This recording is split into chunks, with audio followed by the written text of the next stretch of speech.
자, 어떤 분이 다리미질을 하다가요, 이젠 갑자기 전화비를 울려가지고 급한 나머지, 당황한 나머지 다리미를 얼굴에 댔다가 죽을 뻔했대요. 여보세요 하니까 뜨거워. 여러분 착각할 때가 많죠. 양말 벗어가지고 세탁소에 갖다 집어넣는다는 게 냉장고 안에다 집어넣고 그런 일들이 있어요. 자, 여러분, 우리 성도들이 인생을 살아가는데 가장 시급하게 먼저 해야 될 중요한 일이 뭘까? 성도로서. 여러분, 저는 오늘 이 말씀을 들으면서 여러분에게 드리고 싶은 말씀이 뭐냐면요, 한 가지 덧붙여 드리고 싶은 말씀은 인색하지 말자. 여러분, 알뜰한 삶이 좋아요, 안 좋아요? 여러분, 알뜰하게 사는 거 좋아요, 안 좋아요? 좋죠. 누구나 알뜰하게 사는 것, 너무 과소비하지 않고.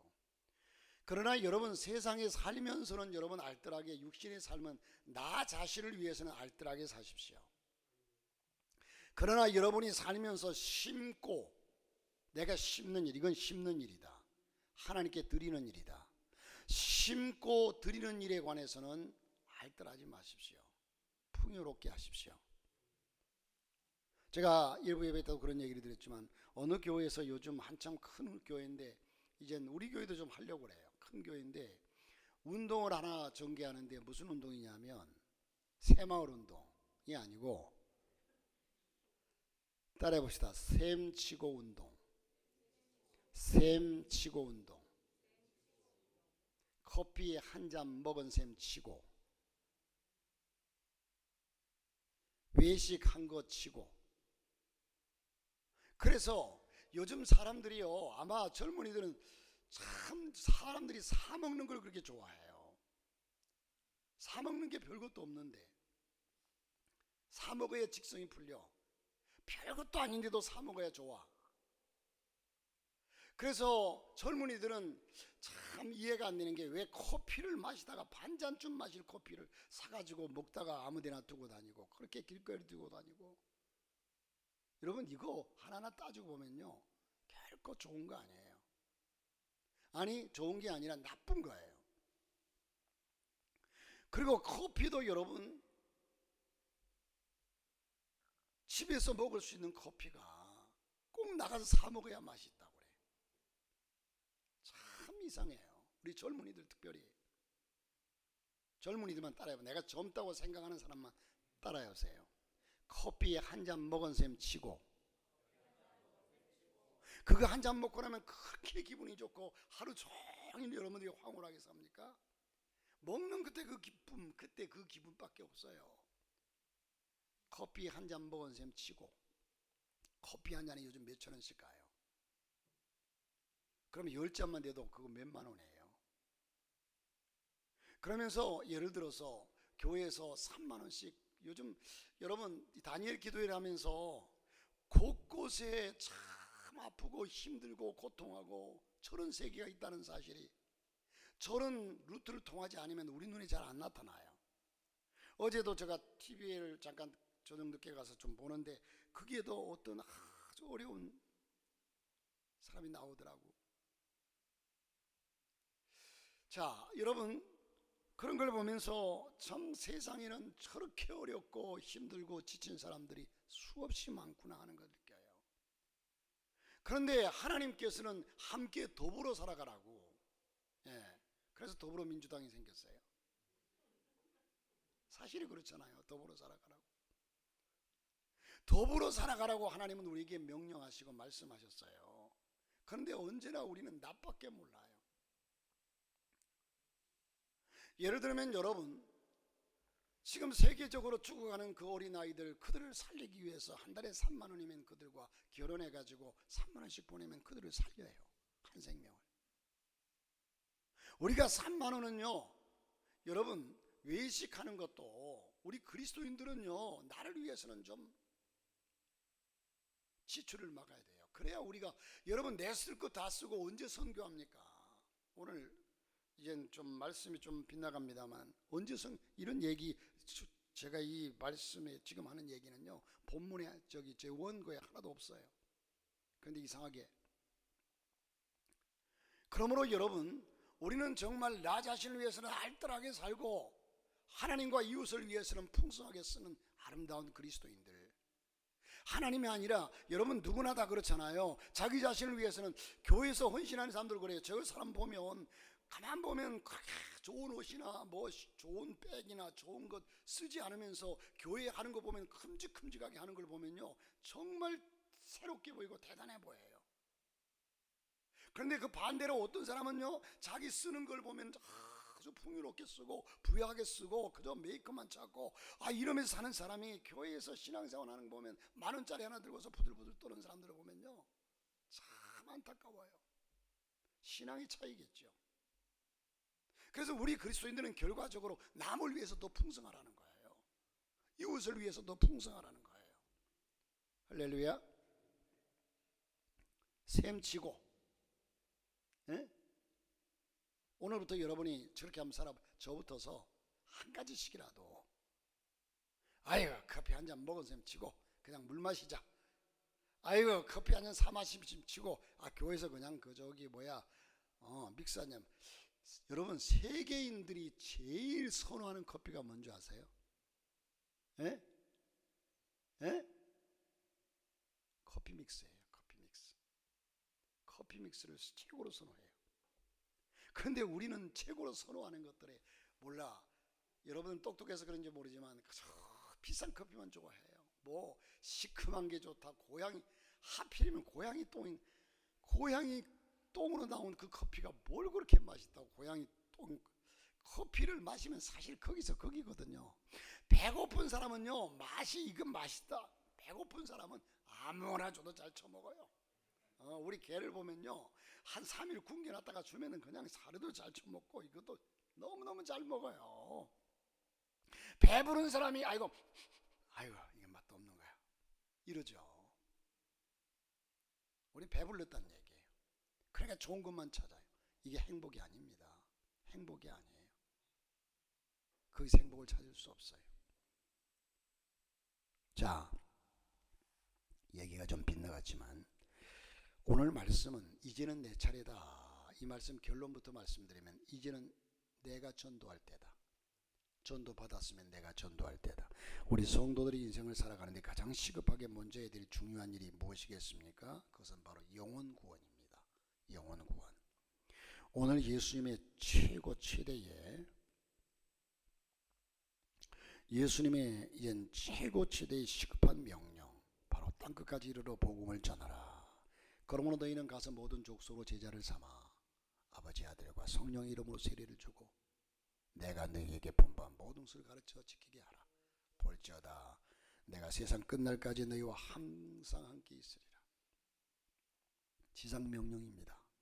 오늘 이 본문의 말씀, 곡식이 휘어져 거둘 때가 되었다. 이 말씀 속에서 몇 가지 생각해 보고자 하는 것이, 그 첫째는 가장 시급한 영혼 구원입니다. 세상의 영혼 구원하는 일보다 시급하고 중요한 일이 없어요. 이 얘기는 생명이 제일 중요하다는 의미입니다. 여러분들이 예를 들어서 이젠 사느냐 죽느냐는 문제보다 더 큰 문제는 없어요, 육신적으로도. 그런데 우리는 육과 영을 비교해 보면, 육은 이 땅에서 100년 남짓하게 살지만 영은 죽음 이후에 영원한 세계에 들어가서 천국과 지옥으로 가면 거기서 영원토록 결정된다는 겁니다. 자, 그러므로 여러분, 영혼 구원이, 그래서 빌리그램 목사님이 집회할 때마다 설교 후에 이 콜링 시간을 꼭 갖는데, 올타 콜링, 구원으로의 초대, 초신자들을 강단 앞으로 불러내는 일을 하곤 했습니다. 어떤 교인이 묻습니다. 목사님, 왜 매 시간마다 이렇게 합니까? 그랬더니 빌리그램 목사님, 나는 저 영혼들이 천당과 지옥, 생명과 멸망의 갈 길에 서 있는 모습을 볼 때에 마치 저 나이아가라 폭포, 여러분 나이아가라 폭포를 가보신 분이 있는지 모르겠어요. 제가 딱 한 번 가봤어요. 가봤는데요, 물이 얼마나 많이 쏟아지는 절벽인지 몰라요, 사방에서. 그런데 이 나이아가라 폭포나 그랜드 캐년 제가 못 가봤어요. 그런데 이 그랜드 캐년, 그 절벽에 난간에 서 있는 철부지 아이들을 보듯이 아찔한 느낌이 들곤 하기 때문에 매시간 저들에게 물을 수밖에 없다. 제가 교회에서 아이들이 뛰어다니면요, 우리 특별히 우리 주연이가 제일 어리잖아요. 그냥 뛰어다니면 식당에서 그 모서리에 쾅 부딪힐까 막 두근두근하게 쳐다보면서 제가 옆에 있을 때는 붙잡고 쫓아다녀요. 어제도 와가지고 그래도 어제 이쁘게 그냥 애들은 주면 좋아해요. 마이쮸 하나 줬더니 줄곧 쫓아다녀. 그래서 손을 잡고서 저하고 오후에 데이트를 오래 했어요. 얼마나 이쁜지. 그런데 그러다가도 가다 돌에 넘어질까봐 옆에 있는 사람은 불안하죠. 초조하죠. 그래서 신경을 바짝 쓰죠. 여러분, 우리의 영적인 모습이 그렇다는 겁니다. 언제 넘어질까? 자, 참으로 십자가의 구속과 부활을 믿는 거듭난 신자라면 예수 안 믿다가 영원히 돌이킬 수 없는 지옥으로 떨어질 것을 생각한다면 영원 구원보다 더 시급하고 위급한 일이 없을 겁니다. 오늘 본문에 예수께서 너희가 넉 달이 지나야 추수할 때가 이르겠다 하지 아니하였느냐. 내가 너희에게 이르노니 눈을 들어 밭을 보라. 희어져 추수하게 되었도다 말씀합니다. 육신의 양식이 되는 곡식은 넉 달이 지나든 5달이 지나든 거두는 때가 있지만 영혼은 거둬들일 때가 항상 시급하다는 겁니다. 여러분, 희어져 추수할 때가 되었다고 했습니다. 이 말씀이 무슨 말씀일까요? 희어져 추수할 때가 되었다. 곡식이 익으면 누렇게 익습니다. 그리고 난 이후에 그것이 내버려 두면요, 나중 허해져요. 변질되죠. 그래서 결국은 썩어요. 곡식이 웬만큼 익으면 누렇게 황빛이 되지만 추수할 때가 지나면 하얗게 되는 겁니다. 이렇게 희어졌는데도 빨리 서둘러 곡식을 거두들이지 않으면 땅에 떨어져 썩어버리고 영원히 그 곡식은 썩어버립니다. 이와 같이 영의 눈을 들어서 영혼의 밭을 바라면 언제나 희어져고 떨어져 가는 멸망을 보게 된다는 겁니다. 이것을 느끼면서 영혼 구원을 화급히 서둘러야 한다는 거죠. 사도 바울은 디모데후서 4장 1절 2절에 말씀합니다. 하나님 앞과 산자와 죽은 자를 심판하실 그리스도 예수 앞에서 그의 나타나실 것과 그의 나라를 두고 오미 명하노니 너는 말씀을 전파하라. 때를 어떤지 못하든지 항상 힘쓰라. 항상 힘쓰라. 전도에서 잃어버린 영혼을 구원하는 일보다 더 중요하고 더 화급한 일이 어디 있겠습니까? 이 때문에 때를 얻든지 못 얻든지 때를 얻든지 못 상황이 되든 안 되든 간에 항상 힘쓰라. 여러분, 펠릭스 네프라는 사람이 스위스 로잔 거리를 지나다가 멀리서 친구처럼 보이는 사람이 걸어오는 것을 보고서 뛰어가서 너무 반가워서 어깨를 툭 치면서 당신의 영혼이 갈 나라가 어디요? 당신의 영혼이 갈 나라가 어디요? 하고 등을 치면서 물었더니 그가 뒤를 확 돌아보는데 쳐다보니까 친구가 아니었어요. 얼마나 무안했겠습니까? 이번에 목사님들, 우리 동기 목사님들이 모였는데 저 무안에서 목회하는 분이 진 목사님 무안 한번 오시오 그러길래 목사님 저 무안에서 못 가요 그랬어요.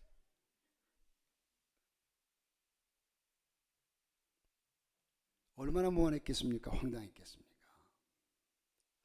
정중하게 사과를 하고 지나갔습니다. 그리고 3년 4년이 지났습니다. 어떤 사람이 이 펠릭스 네프라는 사람을 찾아왔어요. 반갑게 인사를 하는데 누군지 생각이 안 나요. 누구시냐고 물었더니 당신이 3, 4년 전 로잔 거리에서 어떤 사람이 어깨를 탁 치면서 당신의 영혼이 갈 나라가 어디입니까? 하고 묻지 않았습니까? 그때 덩어리를 맞은 사람이 바로 저입니다 하면서 그때 충격을 받고 영혼의 문제를 생각하다가 이제는 예수 믿고 천국 백성이 되었다고 고백하면서 그를 찾아와 인사를 하더랍니다.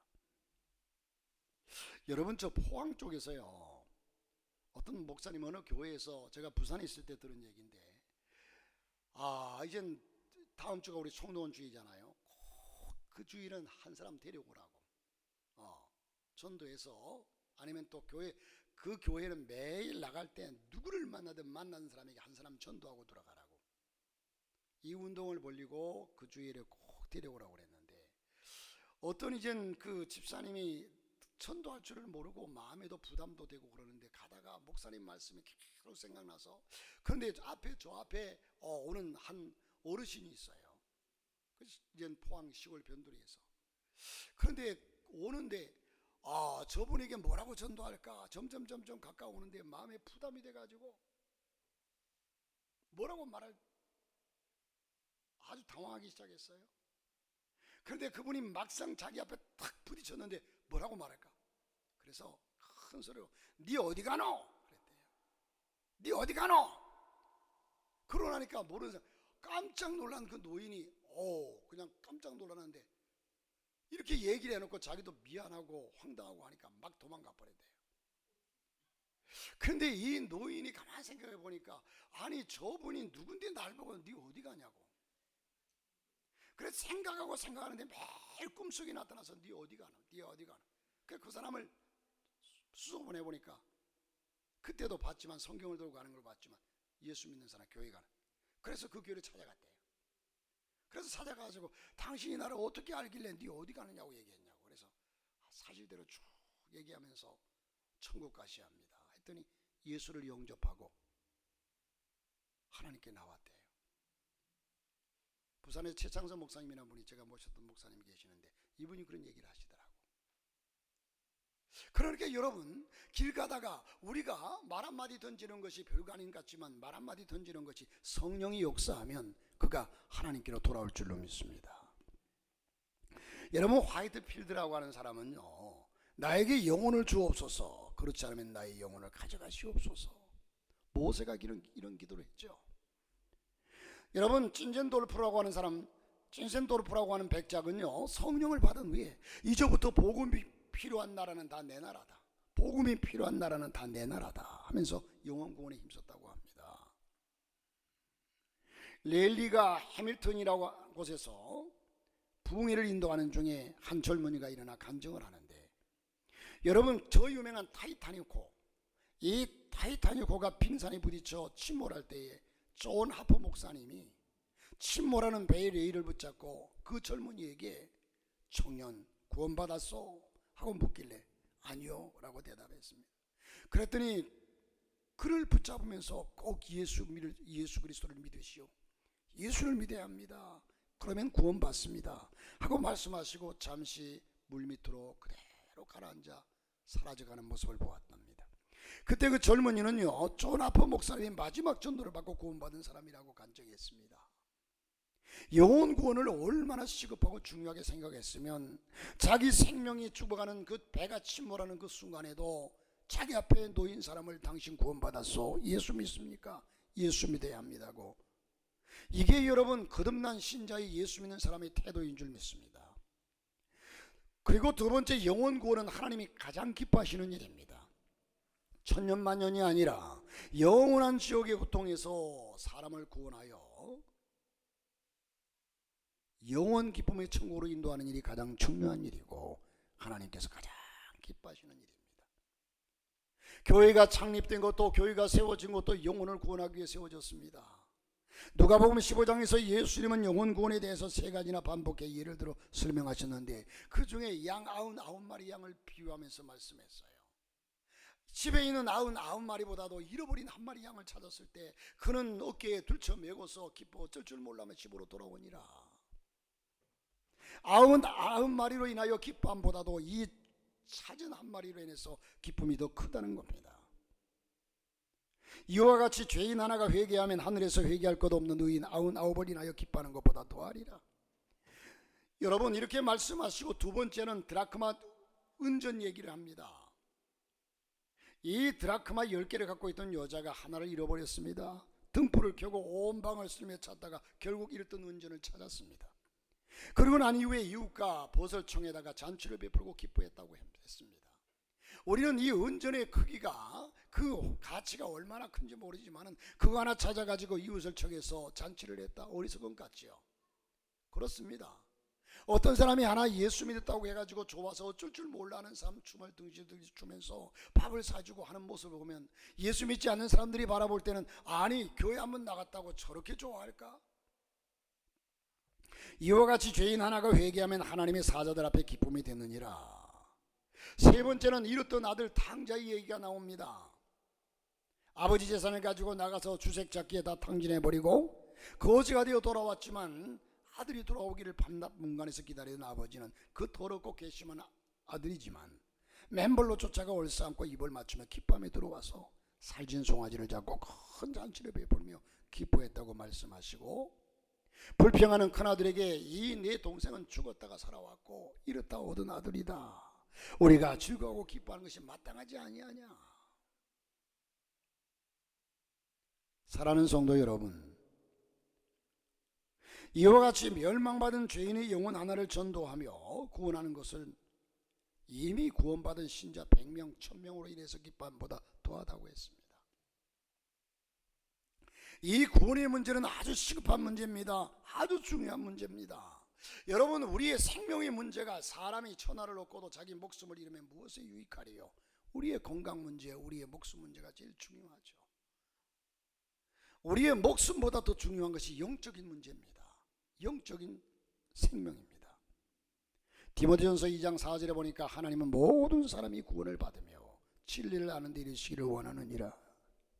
요한복음 6장에 보면 예수님이 이 땅에 오신 목적도, 십자가에 죽으시고 부활하신 목적도 죄인을 구원하고 마지막 날 부활하여 천국에 들어가게 하기 위함이라고 그렇게 말씀하시고, 이것이 예수님께서 가장 기뻐하시는 일이라고 우리에게 말씀해 주고 있습니다. 요한복음 6장 38절 40절에 보니까 내가 하늘로서 내려온 것은 내 뜻을 행하려 함이 아니요 나를 보내신 이의 뜻을 행하려 함이니라. 나를 보내신 이의 뜻은 내게 주신 자 중에 내가 하나도 잃어버리지 아니하고 마지막 날에 다시 살리는 이것이니라. 내 아버지의 뜻은 아들을 보고 믿는 자마다 영생을 얻는 이것이니 마지막 날에 내가 이를 다시 살리리라. 할렐루야. 그러므로 여러분, 영혼 구원보다 더 중요한 일도 없고 영혼 구원보다 더 시급한 일이 없고 영혼 구원보다 더 하나님을 기쁘시게 한 일이 없습니다. 그러므로 여러분의 형제 자매들 가운데, 부모 친척들, 여러분의 일가들 가운데, 여러분의 이웃 가운데 예수 믿지 않는 자들에게 복음을 전하는 것이 최고의 선물이고 저들이 구원되는 것이 최고의 시급한 문제라는 사실입니다. 제가 며칠 전에 기독교 방송을 극동 방송을 쭉 듣고 있는데요. 극동 방송에 누가 나왔냐 하면, 여러분 미다리 아빠가 누구죠? 예? 어른들은 잘 아는데 젊은이들은 잘 모르고. 예? 박영주 씨죠. 이분이 예수 믿은 지 9개월 됐대요. 지난 설날인가 설 때에 극동방송 이사장님 되시는 김장한 목사님을 만났는데 이분이 자네 예수 믿는가 하더래요. 그래서 아직 교회 못 나갑니다. 그 부인은 열심히 신앙생활 하는데 예수 믿어야지 다음 주부터 교회 나오게. 그러면서 사랑의 교회 목사님하고 같이 앉아 있는데 저 사랑의 교회 목사님 교회로 나가게. 그랬는데 그 목사님 말씀 한마디에 정말, 그런데 그 목사님을 존경하는 이유, 평상시에 존경하고 그분을 이제 한번 뵀으면 하는 생각을 늘 가졌대요. 왜냐하면 1972년 여의도 광장에서 복음화 대회가 있었잖아요. 그때 120만 명이 모였어요. 제가 80년 나는 찾았네 복음화 대회를 여의도 광장을 가봤는데 그때 80년도에도 120만 명이 모였는데요. 사람이 끝이 안 보이더라고. 그 여의도 광장이 지금은 이젠 도로가 나고 많이 좁아졌지만 옛날에는 어마어마하게 컸거든요. 끝이 안 보였거든요. 그게 사람으로 가득 찼는데 인산인해 끝이 안 보여요. 그런데 거기에서 박영주 씨가 젊은 날에 거기를 한번 그 대회가 있다고 해서 무슨 일인가 예수도 안 믿는데 가봤대요. 갔는데 그때 빌리그램 목사님이 오셔서 이젠 설교를 했거든요. 설교하는데 통역을 누가 했느냐? 김장한 목사님이 하셨어요.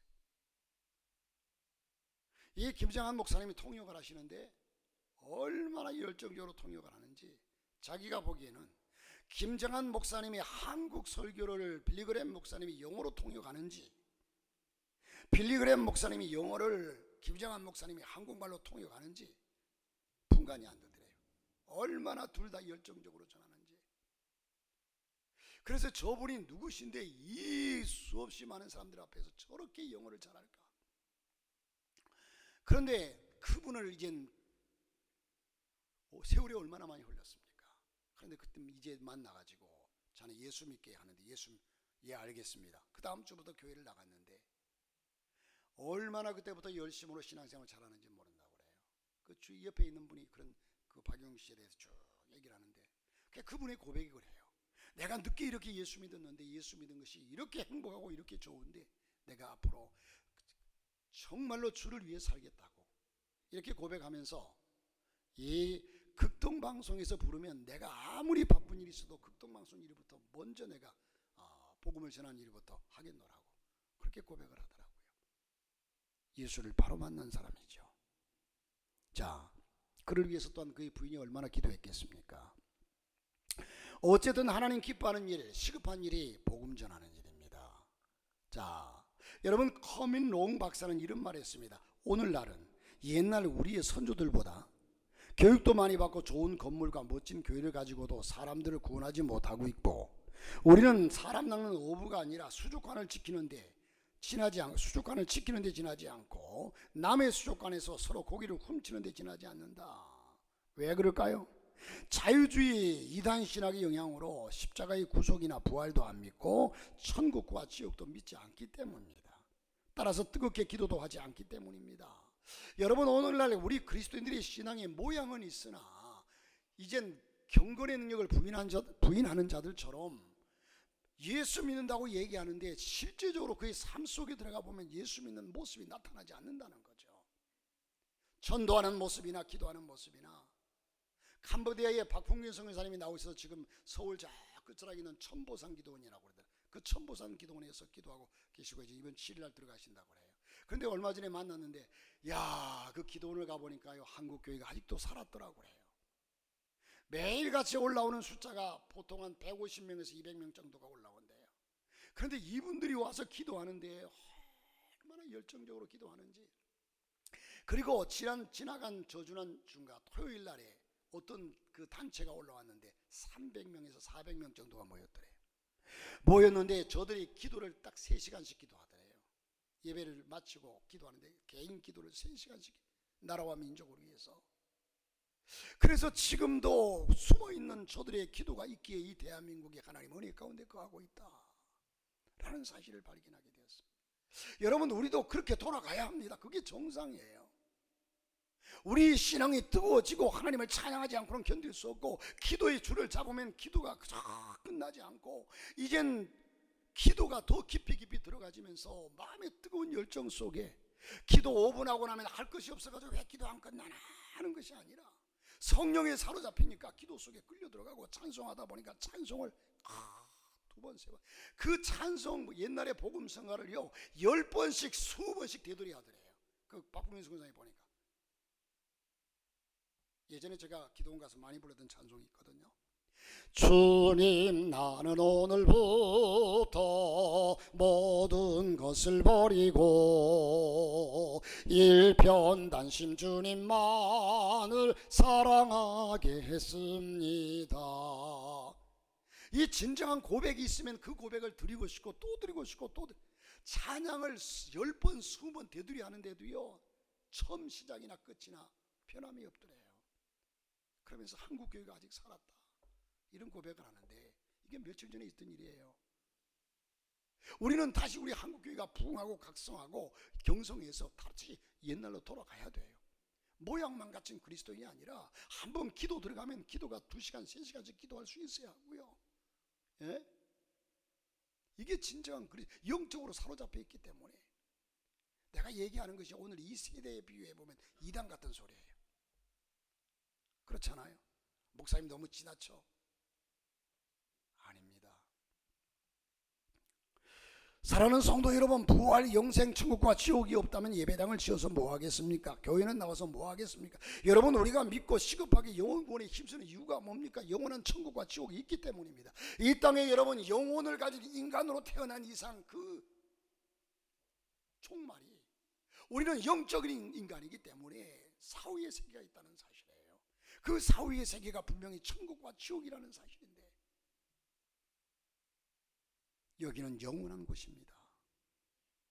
교회가 존재하는 목적은 영혼 구원입니다. 그런 까닭에 하나님은 영혼 구원을 우선순위에 두시고 시급하게 전도에 힘쓰는 개인이나 교회나 국가는 다 하나님께서 크게 보상해 주셨습니다. 복음이 들어가서 복음이 확산되는 나라는 언제나 하나님이 육체적으로도 잘 살게 해주시고 확산시켜 주셨어요. 그러면 왜 영혼 구원을 서둘러야 합니까? 주의 재림이 가까웠기 때문입니다.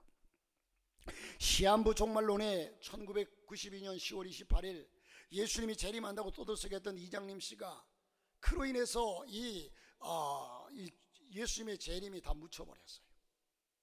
그래서 지금 재림 신앙이 없어요. 낮에나 밤에나 눈물 머금고 내 주님 오시기를 고대합니다. 먼 하늘 이상한 구름만 떠도 행여나 내 주님 오시는가 해. 이렇게 사모하던 우리 선조들의 신앙이 다 사라져 버렸어요. 오히려 이런 노래를 부르면서 사모하면 이단이라고 합니다. 여러분, 재림이 가까웠습니다. 보십시오. 재림 후에는 기회가 없습니다. 구원의 문이 닫힙니다. 전도하고 싶어도 못합니다. 여러분, 성경에서 말하는 세상의 징조는 너무나 많이 일어나고 있지 않습니까? 날이 갈수록 대형 지진이 많아지고 수천 수만 년 얼어붙은 얼음이 남극과 북극의 얼음이 지금 기후변화로 쾅쾅 녹아내립니다.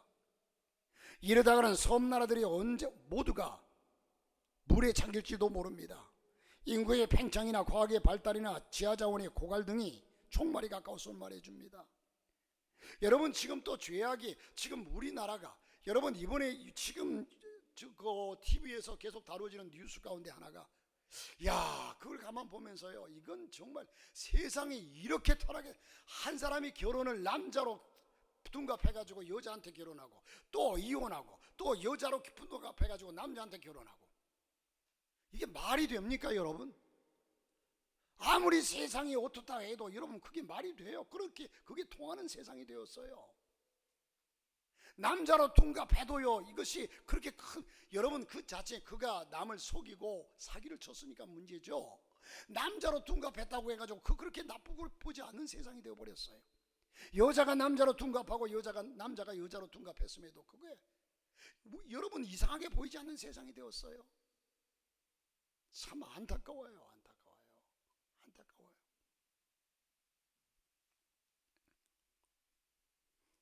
이런 세상에 어제 제가 여기 주차장에 우리 주인을 데리고 있는데 아이들이 중학생 아이들 한 5명 정도가 저 위에서 내려오면서 막 뭐라고 얘기하면서 아저씨 혹시 고양이 못 봤어요? 그래요. 이놈아, 나 아저씨 아니다. 그래서 왜? 그랬더니 친구가 연락이 왔는데요, 여기 고양이들이 엄청 많이 나타났다고 해가지고요, 그래서 지금 왔는데 고양이가 하나도 안 보여요. 근데 그 전에 막 고양이가 울어댔거든요. 계속 이게 그냥 여기서 울고 저기서 울고, 그걸 보고서 이제 얘기를 했나 봐요. 그래서 왜 고양이 밥 주려고? 그랬더니 아니요. 그래. 야, 길거리에서 고양이 밥 주지 마라. 그렇게 주의를 줬어요. 그런데 고양이가 너무 좋아서 이뻐서요, 보러 왔어요. 근데 여러분, 그러고서 일이 나오는데 길바닥에다가 그 소세지 이 사료들을 여기도 뭉텅 두고 저기도 뭉텅 두고,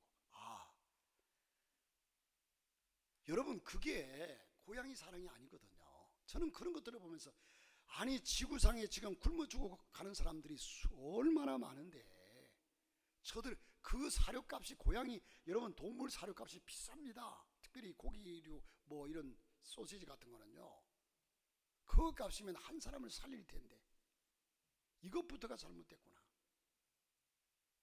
어쨌든 여러분, 오늘날 세상이 뭔가 정상적으로 돌아가지를 않아요. 이런 모습을 볼 때에 주님 오실 날이 가까웠다는 사실입니다. 여러분, 지금 이 나라가 이런 상황으로 이 기후 조건으로 오존층 파괴되고 기후가 변화되는 조건 가운데 이 지구가 여러분 영원하지 않겠다라는 사실은 상식적인 겁니다. 이 지구를 떠나면 사람이 어디가 살겠습니까? 이런 상황 속에서 세상의 종말이 가까웠다는 겁니다. 우리가 다 이렇게 건강해서 교회에 나와 예배드리지만 언제 하나님은 우리 또한 생명을 불러가실지 몰라요. 여러분, 들려오는 매스컴 속에서 수없이 많은 사고들이 나고 사건들이 일어나고 수없이 많은 사람들이 죽어갑니다. 이 세계 지구 가운데 지금 전쟁이 두 나라에서 지금 터지고 두 군데에서 터지고 있어요. 얼마나 많은 사람이 죽어갑니까? 그 전쟁이 대한민국에서 났다고 생각해 보십시오. 우리는 지금 어떻게 해야 되겠어요? 이 전쟁이 세계 전쟁으로 번질 가능성도 있습니다. 여러분, 이런 세상 속에서 요즘 예기치 않고 사고들로 목숨을 잃는 사람이 수없이 하루에도 많습니다. 여러분, R.A. 토레이 목사님을 잘 아시지요? 이 목사님이 영국 어느 식당에 들어갔습니다. 한 웨이터에게 영원히 불쌍한 생각이 들어서 전도할 마음이 생겨서 전도하려다가 분위기가 좋지 않아서 전도를 못하고 나오는데, 그 마음에 감동이 되었음에도 아무래도 마음이 안 놓여서 나오다 말고 그 웨이터를 기다리고 있었습니다. 한참 후에 그 식당 주인이 왔습니다. 나오는 걸 보고서 밖에서 기다리는 그를 보면서 주인이 누구를 기다리냐고 물었습니다. 예, 아까 제가 식당에 갔을 때 만난 웨이터가 있는데 그 웨이터를 기다리고 있습니다. 그랬더니 주인이 하는 얘기가 다시는 그 웨이터를 못 만날 겁니다. 조금 전에 자기 방에 들어가서 자살했습니다. 그에게 복음을 전하는 성령의 메시지가 그 마음속에 왔다는 거죠. 그런데도 전하지 못하고 나왔는데 그 순간에 그는 세상의 종말을 맞고 말았습니다. 기가 막힌 일이죠. 목사님은 그 순간 전도하지 못한 것을 두고 후회하게 되더랍니다. 기회를 놓치면 영영 구원할 수 없게 된다는 것입니다. 전도서에 말하듯이 모든 것이 때가 있고 그 기회가 있습니다. 천도의 기회도 다 때가 있습니다. 구원의 기회를 놓치면 그 영혼은 영원한 멸망으로 떨어지고 마는 겁니다. 시급히 서둘러야 합니다. 영국의 어느 보험회사의 통계에 의하면요, 회사원들이 보험을 들게 하기 위해서 사원의 48%가 한 번 전화한다고 그래요. 100명, 사원이 100명이라면 48명 정도가 한 번 전화하고, 25%, 22명 정도가 두 번 전화하고, 12%, 12명 정도가 세 번 전화한다고 합니다. 그런데 전 회사원의 85%가 100명이면 85명이 한 번에서 세 번밖에 전화를 하지 않는다고 합니다. 그런데 나머지 15%의 회사원들은요, 계속 전화하는데 그래서 80% 이상 성공한다고 합니다. 저들이 계속 전화해서 성공률이 80% 이상 된다고 그래요. 한두 번 전도하고 찾아가서 안 된다고 포기하면 안 된다는 거죠. 그 영혼의 위급한 상태를 생각해서 끈질기게 계속적으로 전도해야 합니다. 여러분, 러시아에서 살았던 보리스 콤펠드라고 하는 유대인의 의사가 있었습니다. 그는 스탈린은 신이 아니다, 인간이다 라는 외침 속에서 그 죄목으로 체포되어서 강제노동수용소에서 일하게 됩니다. 유대인의 의사인데 그의 임무는 죄수들이 병에 죽지 않게 죄수들을 일을 시키는데, 이 죄수가 살아서 일을 할 만하면 그를 치료하고 살리고, 이 죄수는 도저히 일이 안 되겠다 하면 그냥 치료하지 말고 내버려두고 죽이고, 이런 일을 하라고 명을 받았습니다. 자, 건강하든 아프든 상관하지 않고 일할 가능성이 있다면 무조건 건강한 판정을 내리고, 또 그런 판정을 받지 못하면 죽게끔 내버려두는 겁니다. 그러므로 그의 치료는 기계적이고 형식적이었습니다. 가끔은 인간성이 파괴되고 있다는 갈등도 있었지만 점점 그런 의식도 사라져가고 나는 마땅히 일을 해야 한다라는 의식까지 생기게 됩니다. 그러던 어느 날 그런 동료 죄수에게 전도를 받습니다. 비록 언제 죽어갈지 모르지만 내게는 희망이 있고 행복이 있습니다. 희망과 행복을 주시는 분이 예수 그리스도십니다. 그는 예수님의 십자가 얘기를 들으면서 절망의 바닥에 있는 자신이 가질 수 있는 유일한 소망, 그것이 바로 예수 그리스도를 영접하는 일이라는 사실을 깨닫게 됩니다. 그러자 그 동료 죄수가 울면서 고백합니다. 수용소 안에는 일종의 지하교회가 있는데 그들이 모여 자신을 위해서 지금까지 이 일하는 사람들을 판단하는 그 의사, 유대인 의사, 이 유대인 의사를 위해서 지금까지 그 지하교회에서 기도했다는 겁니다. 수용소 안에는 그 많은 죄수들이 그 고통 속에 있으면서도 당신을 위해서 기도해 왔는데 오늘 그 응답이 이루어졌다는 깜짝 놀랄 만한 소식이었습니다. 이 보리스 콤펠드 박사는 그날부터 자신이 복음의 빚진 자임을 깨닫고 환자들을 정성껏 치료해 주었습니다. 그런 상부로부터 여러 번 경고를 받습니다. 왜 죽어가는 사람들을 다 치료하느냐? 죽어가는 사람들은 내버려둬야지. 의약품을 낭비하고 죄수들에게 너무 관대하다고 경고했습니다. 그리고 병든 죄수들을 적당히 죽게 내버려두라고 다시 한번 또 경고를 내립니다. 자, 그리고 마지막 최후 통첩을 받아요. 한 번만 더 그러면 너는 죽는다. 그러던 어느 날 대장암에 걸린 죄수를 만나 정성껏 치료해 주었습니다. 그런데 죽어가던 그 환자가 살아났습니다. 그래서 치료받던 환자가 묻습니다. 이렇게 하면 당신의 생명이 위험한데 왜 나를 살리셨습니까? 그러자 그는 이렇게 대답했습니다. 괜찮아요.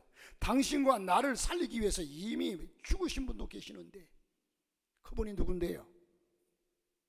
그분이 바로 예수 그리스도십니다. 그런데 이 사람은 살린 것이 알려지면서 이 보리스 콤펠드 박사는 공개 처형을 당합니다. 그러나 그가 죽던 순간에 그로 통해서 살아나게 된 이 환자는요, 예수님을 영접하고 흐느끼며 울었습니다. 그리고 주님께 기도드렸습니다. 보리스 평안히 가십시오. 나는 당신에게 빚진 자입니다. 내가 주를 위해서 이제는 살겠습니다. 지금까지 당신이 그렇게 내게 복음을 전하고 지금까지 전해왔는데, 환자들 위해서 살아왔는데 이제는 제 차례입니다.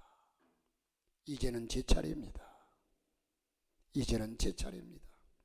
내가 주님이 주신 사랑과 생명을 이제는 전하겠습니다. 이 사람이 바로 예수님의 이름을 붙들고 산 스탈린 정권과 맞섰고 노벨상까지 받았던 알렉산더 솔제니친이라고 하는 사람입니다. 그렇습니다.